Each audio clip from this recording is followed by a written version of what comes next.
दिया हो, वही सपना एक दिन आपका अपना घर छीन ले। यही सवाल इस कहानी की पहली सांस बनता है, क्योंकि आज की कहानी सिर्फ आईएएस बनने की नहीं है। आज की कहानी है एक बेटे और पिता की टकराव की, एक साजिश की और उस सच की जो देर से सही लेकिन तूफान बनकर सामने आता है। कहानी की शुरुआत होती है उस पल से जहां सूरज का सपना एक बार फिर टूटने की कगार पर खड़ा है। पूरा घर सन्न है, हर चेहरा हैरान है। कोई समझ नहीं पा रहा कि आखिर अरविंद जी को अचानक क्या हो गया।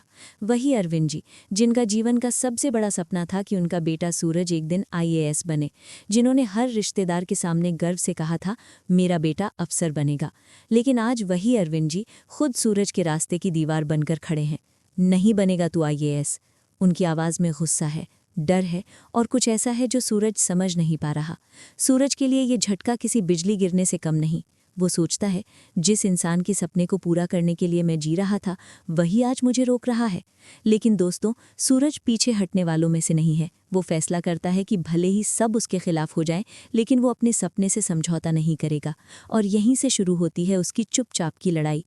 ईशा, जो हर मोड़ पर सूरज के साथ खड़ी है, वो उसे समझाती है, हिम्मत देती है और दोनों छुप छुपाकर आईएएस की तैयारी में लग जाते हैं। रातें किताबों में कटती हैं, दिन उम्मीदों में। लेकिन क्या सच ज्यादा दिन छुप सकता है? नहीं। जिस दिन रिया की सगाई होती है, घर में खुशियों का माहौल होता है, ढोल नगाड़े बज रहे होते हैं, उसी दिन किस्मत सूरज पर सबसे बड़ा वार करती है। अरविंद जी को सच पता चल जाता है और फिर जो होता है वो कोई भूल नहीं सकता। गुस्से से लाल आंखें, कांपते हाथ और टूटती हुई मर्यादा। अरविंद जी अपने ही बेटे पर हाथ उठा देते हैं। डंडा उठता है, मार पड़ने ही वाली होती है कि ईशा सामने आ जाती है। वो सूरज के सामने ढाल बनकर खड़ी हो जाती है। पापा जी। ईशा की आवाज़ कांपती है।